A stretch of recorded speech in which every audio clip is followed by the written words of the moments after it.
Ya, kembali bersama kami di Sindo Siang bersama saya Togi Sinaga. Pemirsa, sebuah asrama mahasiswa di kota Makassar, Sulawesi Selatan diserang sekelompok orang dengan bom molotov.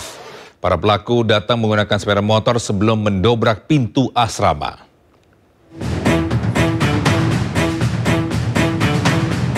Puluhan orang menyerang sebuah asrama mahasiswa di Jalan Adipura, Kecamatan Panakukang, Kota Makassar, Sulawesi Selatan. Mereka datang pada dini hari, melempari para penghuni asrama bahkan dengan menggunakan bom molotov. Tim Inafis Polrestabes Kota Makassar yang tiba di lokasi menggelar olah TKP dan mengamankan sejumlah serpihan dari pecahan bom molotov. Selain itu, polisi juga menemukan 3 botol molotov di lokasi. Polisi masih menyelidiki motif penyerangan itu dan mencari identitas para pelakunya. Tidak, karena kan pas ribut di depan Pak, teman-teman bilang jangan nanti keluar. Berapa orang yang datang tadi itu? 20 lebihan Pak. Lebih 20 orang. Akibat penyerangan tersebut, beberapa mahasiswa mengalami trauma lantaran kaget dengan adanya penyerangan secara tiba-tiba. Hingga saat ini pihak asrama dan kepolisian telah meningkatkan keamanan di sekitar lokasi untuk mencegah kejadian serupa terjadi kembali. Dari Kota Makassar, Sulawesi Selatan, Muhammad Norbone Anyus melaporkan. Ratusan warga geruduk pelayanan RSUD Cabang Bungin, Kabupaten Bekasi. Aksi tersebut buntut adanya dugaan ketidakprofesionalan dalam pelayanan kesehatan serta dugaan pelecehan seksual oleh oknum dokter.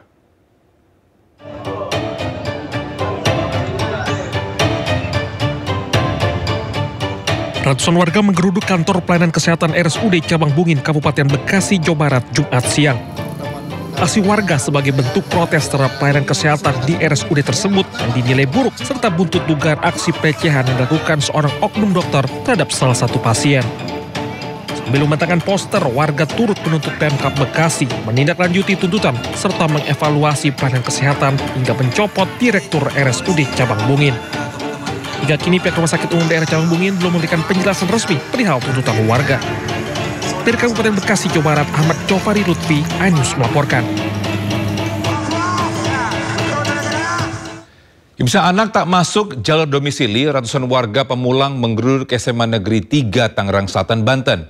Akses masuk menuju sekolah diblokade para orang tua dengan dicor.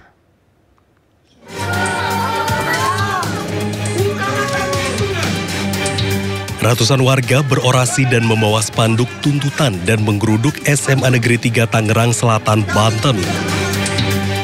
Kedatangan para orang tua ini dikarenakan puluhan anak-anak sekitar tak masuk jalur domisili dalam proses seleksi penerimaan murid baru di sekolah tersebut.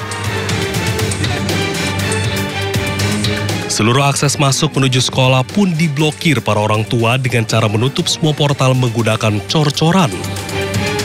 Data dari pengurus lingkungan menyebutkan 60 anak yang mendaftar melalui jalur domisili, 34 diantaranya tidak lolos dalam seleksi penerimaan murid baru. Bukan 100 meter lagi, 7 meter belakang sekolahan, khususnya RW 12 Pak, gitu. Ya, bahkan yang namanya Pak Ridwan ini, Pak RT Ridwan RW 10 itu jaraknya paling 50 meter Pak, nggak diterima. Dari itu dia daftarnya jalur apa Pak? Jalur... Aan Sri Analia, Kepala SMA Negeri 3 Tangerang Selatan mengatakan jika proses seleksi penerimaan murid baru dilakukan secara online dan menjadi keputusan pemerintah Provinsi Banten, bukan keputusan sekolah. Bahwa jalur domisili itu pemeringkatannya ditentukan oleh nilai rapot semester 1 sampai dengan semester 5. Itu pemeringkatan pertama. Jadi bukan jarak mereka ke sekolah, tetapi karena domisili itu bukan hanya warga sekitar, tetapi juga warga di Kecamatan Pamulang. Kita lingkupnya hanya sekecamatan Pamulang, sesuai dengan yang kita ajukan ke provinsi. Sementara itu, nantinya pihak sekolah beserta warga akan mengadukan puluhan anak yang tak masuk melalui jalur domisili ini ke Gubernur Banten dalam waktu dekat. Dari Tangerang Selatan, Banten, Nunung Purnomo, iNews melaporkan. Bisa memasuki tahun ajaran baru tahun 2025-2026, warga mulai berburu seragam dan perlengkapan sekolah di Pasar Mester Jatinegara, Jakarta Timur. Tahun ini omset pedagang perlengkapan sekolah meningkat dibanding tahun lalu. Iya, tempat peso gede nih, Pasar Mester Jatinegara, Jakarta Timur mulai ramai pengunjung yang mencari perlengkapan sekolah. Dari buku tulis hingga seragam sekolah kini diburu pengunjung. Peralatan menulis banyak dicari orang tua murid di samping sepatu dan perlengkapan lainnya. Beli perlengkapan sekolah, beli buku, pulpen, seragam sekolah. Mumpung belum terlalu dekat dengan waktunya sekolah, jadi kita lagi prepare. Sampai kapan sih ini libur sekolahnya? Insya Allah sampai tanggal 13, tanggal 14 Juli sudah masuk kembali. Menurut pembeli, harga perlengkapan sekolah di pasar ini lebih terjangkau. Seragam sekolah dijual dengan harga beragam, mulai dari Rp120.000 hingga Rp140.000. Ya, sampai akhir bulan masih rame. Soalnya kan kalau baru masuk kan biasa baru pengenalan sekolah. Kalau kita sih kan biasa grosiran buat jual lagi. Ya lumayan lah kalau sekarang sih. Pedagang merasa senang karena keuntungan pada tahun ini meningkat dibanding tahun lalu. Mereka juga berharap keuntungan dari penjualan perlengkapan sekolah terus naik hingga mendekati hari masuk sekolah nanti. Dari Jakarta, Rio Manik, iNews melaporkan. Bisa di Pasar Jatinegara sudah ramai para orang tua yang berburu perlengkapan sekolah. Lalu bagaimana jika di Pasar ASMK Jakarta? Kami sudah terhubung dengan rekan Galuh Pandu dengan juru kamera Ahmad Putra. Selamat siang Galuh, bagaimana keramaian ini para orang tua berburu perlengkapan sekolah di Pasar ASMK? Ya, Togi dan pemirsa, di Pasar ASMK ini memang menjadi surganya bagi orang tua yang memiliki putra putri didik karena di sini banyak dijual perlengkapan sekolah dengan harga yang terjangkau. Ada buku tulis, ballpoint, seragam sekolah, sepatu, tas dan lain sebagainya yang dijual dengan harga lebih miring, 10 hingga 50% lebih murah dibandingkan harga-harga yang ada di pasaran. Nah, ini ada salah satu contohnya buku-buku seperti ini, misalnya dengan buku 50 lembar berisi 10 buku ini dijual dengan harga Rp40.000. Harganya cukup bersaing dengan harga yang dijual di pasaran maupun dijual secara online. Tapi saya juga akan ajak Anda untuk melihat berbagai macam kebutuhan sekolah lain seperti topi, kaos kaki, tas, ikat pinggang, dan lain sebagainya yang juga dijual di sini. Saya juga akan mengajak Anda untuk berbincang dengan salah satu pembeli yang ada di sini. Halo Kak, boleh berbincang sebentar dengan siapa di sini? Atas nama Mira. Kak Mira, ini beli apa aja di Pasar ASMK nih? Aku baru beli kaos kaki, niatnya mau beli buku juga kan, sama tas, sama alat pensil, pulpen. Tapi kita baru nemu kaos kaki aja. Oke, Kak Mira, kaos kakinya dapat harga berapa nih? 10.000 3. Asik, 10.000 dapat 3 ya. Nah, ini beli untuk siapa sih Kak? Buat Ade sih. Iya. Kakak yang baik hati. Ini kenapa memilih ASMK untuk berburu perlengkapan sekolah? Karena kalau beli di SMK itu lebih murah, harga terjangkau. Karena kan dari gudangnya langsung kan, dibandingkan di tempat lain itu kan beli lagi kan. Jadi harganya lumayan sih. Oke, Kamila habis ini mau belanja apa lagi kira-kira? Mungkinan aku mau beli buku, sama pulpen, tempat pensil, sama tas. Oke, adanya kelas berapa Kak? Kelas 1 SMP. Oke, selamat belajar buat adanya Kak. Selamat berburu barang-barang, semoga dapat harga murah dan banyak barangnya. Terima kasih banyak untuk waktunya.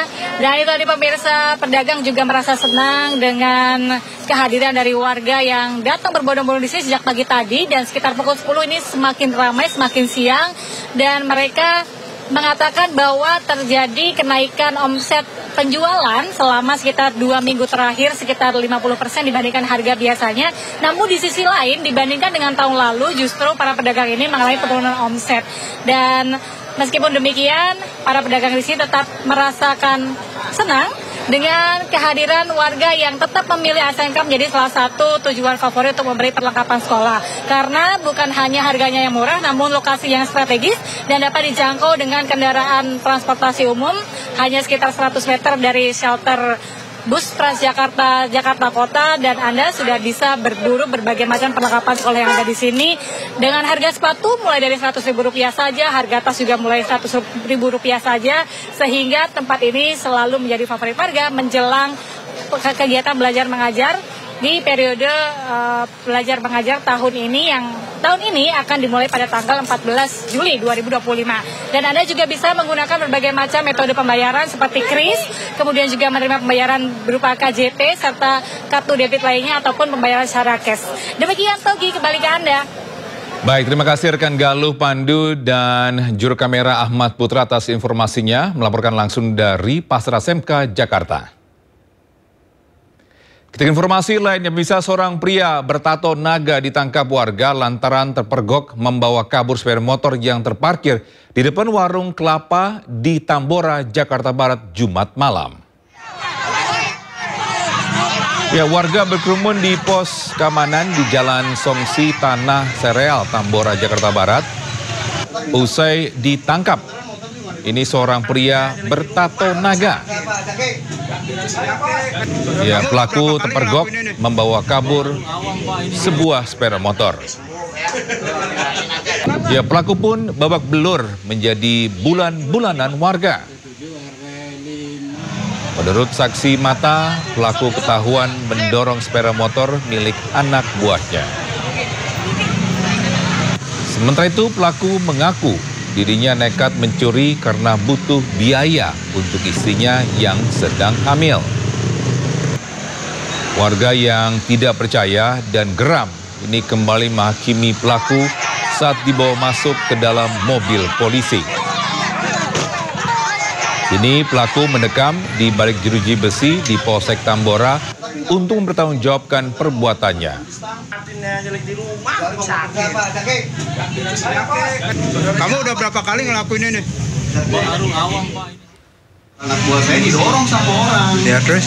Ya udah di situ saya nggak kenal yang dorong aja maling lah. Oh, gitu. Saya tanya, maling emang bener maling. Jujur, nggak usah berani sih, Pak.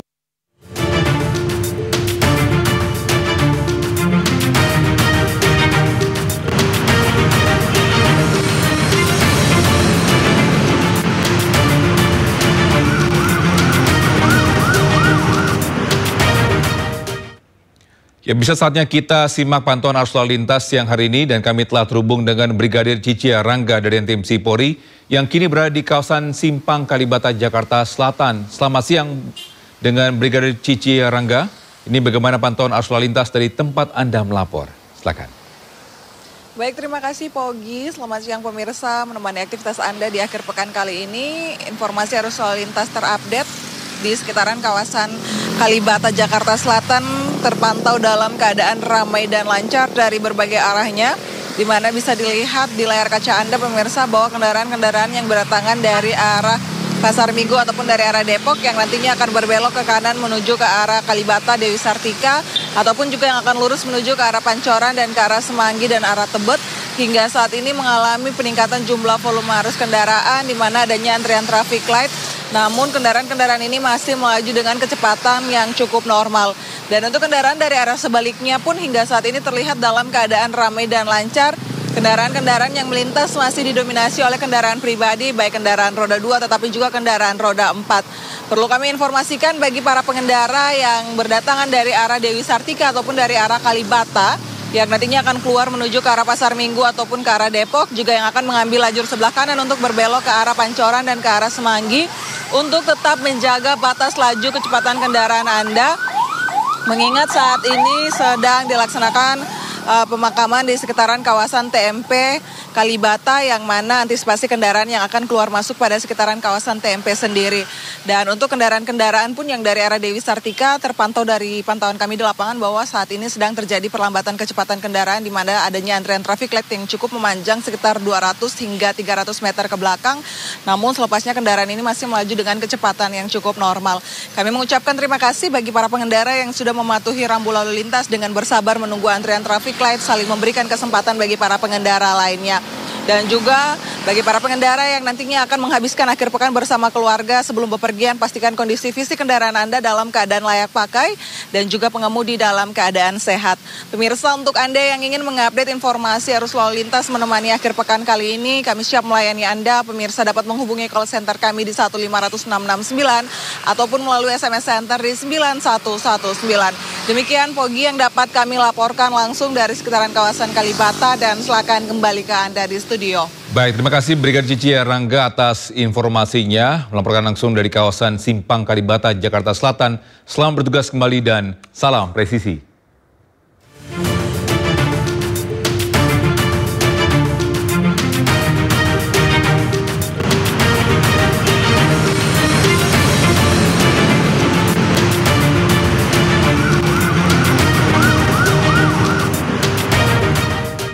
Pemirsa, peristiwa kematian Juliana Marins, pendaki asal Brazil yang tewas terjatuh di Gunung Rinjani membuat Menteri Koordinator Bidang Hukum, HAM, Imigrasi, dan Permasyarakatan Yusril Iza Mahendra menyatakan Indonesia terbuka untuk melakukan investigasi bersama dengan pemerintah Brazil.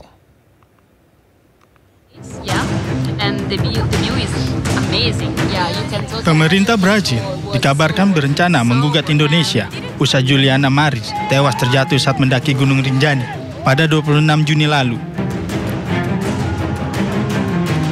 Menyikapi hal tersebut, Menteri Koordinasi Bidang Hukum, HAM, Imigrasi, dan Permasyarakatan Yusril Iza Mahendra memastikan bahwa hingga kini pemerintah belum pernah menerima surat atau nota diplomatik dari pemerintah Brazil yang mempertanyakan insiden Juliana Marins.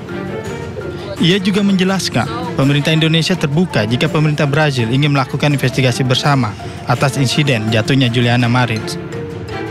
Dipastikan bahwa sampai saat ini pemerintah Republik Indonesia tidak atau belum pernah menerima adanya surat atau nota diplomatik resmi dari pemerintah Brazil yang mempertanyakan kasus kematian dari Juliana Marins ini. Nah, salah satu yang kami usulkan adalah jika sekiranya pemerintah Brazil menghendaki, ya, kita dapat membentuk joint investigation atas kasus ini. Jadi aparat penegak hukum di Indonesia, dalam hal ini adalah kepolisian, dapat bekerjasama dengan pihak otoritas Brazil yang menangani satu investigasi untuk menyelidiki kasus ini. Dan kita terbuka untuk itu. Dari hasil otopsi menunjukkan Juliana Marins meninggal antara 15 hingga 30 menit usai terjatuh dari ketinggian 600 meter di Gunung Rinjani. Dari Jakarta, Helmi Sanjabati, Anyis melaporkan.